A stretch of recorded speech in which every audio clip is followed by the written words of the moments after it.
que a gente precisa de um projeto nacional, de país, que a gente precisa de outros debates, né, que estão para além dessas soluções locais sobre o transporte. Eu acho que o Brasil optou pelo rodoviarismo, não agora, no início do século XX, e ele está dando conta exatamente deste projeto rodoviarista, sem tirar nem pôr, independente do campo político que consiga ganhar na urna, ou às vezes nem na urna, né?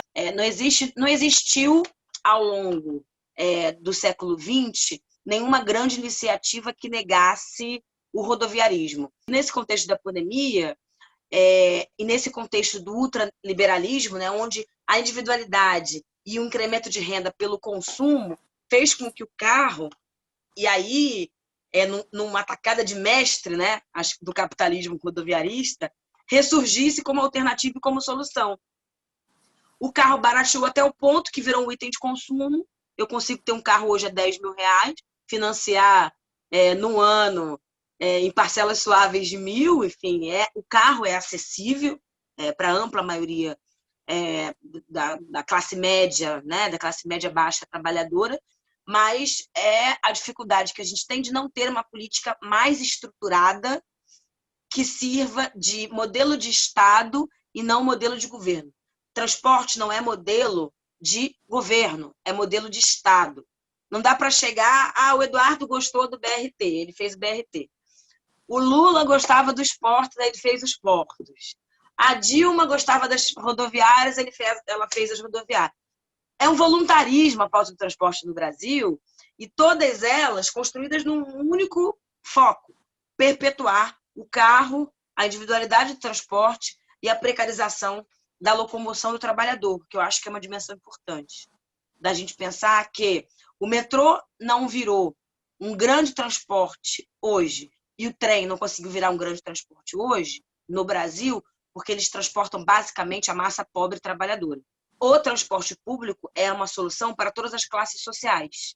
Isso faz com que os modais se precarizem, que a população não discuta, porque no Brasil existe uma dimensão de condicionantes de classe e raça que impactam diretamente a desimportância que o transporte público tem. Por que eu sempre puxo o transporte como uma política de Estado e não um voluntarismo individual que passa de 4 em 4 anos? Porque o que a gente precisa, Suzy, é pensar nas nossas potencialidades que não são exploradas, porque não tem ninguém pensando planejamento de transporte de forma reestruturante na cidade como um todo e, obviamente, no país.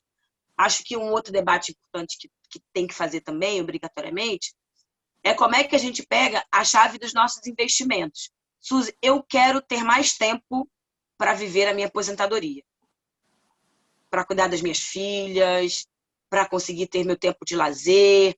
E não tem ninguém pensando nisso do ponto de vista estruturante. Morrem 200 pessoas por mês no trem, por mês, no estado do Rio de Janeiro. Se a gente conseguir pensar que a chave do bem-estar social, do bem viver, se dá pelo entendimento que, se o transporte público for melhorado, essa cidade inteira está melhorando, é um caminho possível aí de recondução do modelo de desenvolvimento de país e de cidade que a gente quer.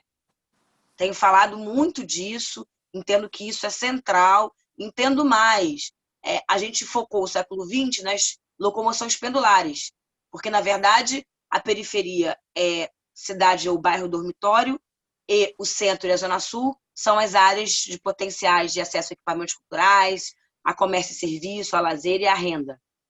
A gente precisa inverter isso, e aí eu vou topar precarizar os modais, eu vou topar abandonar a importância de hiperinvestimento no trem e no metrô, porque eu tenho entendimento de que as grandes maiorias estão conseguindo ter uma vida circular, com mais tempo, andando a pé para o seu trabalho, não dependendo da hiperestrutura do transporte para viver bem.